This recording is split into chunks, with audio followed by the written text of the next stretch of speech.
Hey everybody, Wes here for Monday's workout. We are now bouncing back from that deload week, going into 70, 75, and 80% on our deadlift, push press, and back squat this week. Today it's gonna be deadlift. So now the idea is that hopefully you've gotten stronger through this first half of this cycle.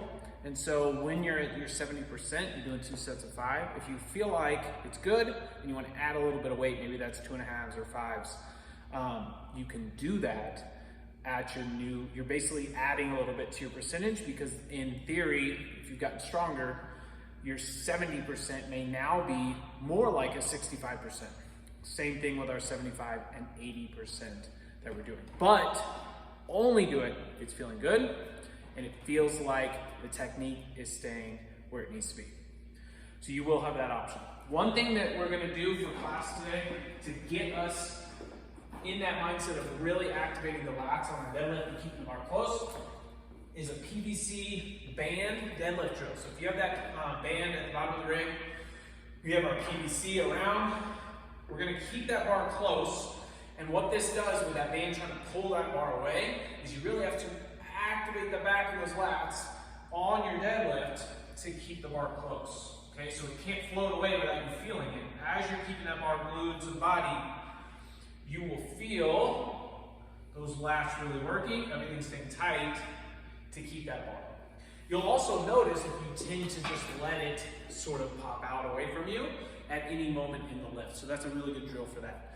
So that'll be our focus today on our strength, 70, 75, 80%, is keeping the bar close. So whatever we do with that PVC, then try to carry it over to the bar and have really good deadlifts from there.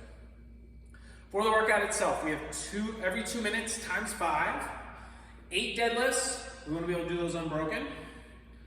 16 dumbbell suitcase walking lunges. So if we have room in class, we can walk with a walking lunge. We still want to make sure we're not hunched over, and that, especially out of that bottom position, we're not just rocking out and up. We still want to think about, as we walk on that lunge, stepping up and all the way up, and then taking that next step. Okay, we don't want it to just turn into this little barely stand up, kind of hunched over walk on our lunges. You'll have 2 dumbbells, and you're gonna do 16. Those should be unbroken as well.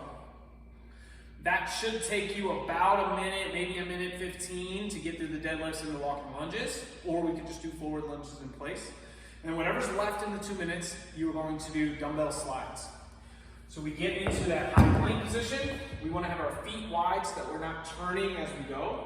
And remember, it's a pull across, not a push across. So I like to start with dumbbell behind one of my hands, feet are wide, good plank position, pull across where my hand's going to go right in front, and then switch. Make sure that we're staying in a good plank, that we're pulling across. It's not an actual slide against the rubber. You're picking it up just a little bit to move it.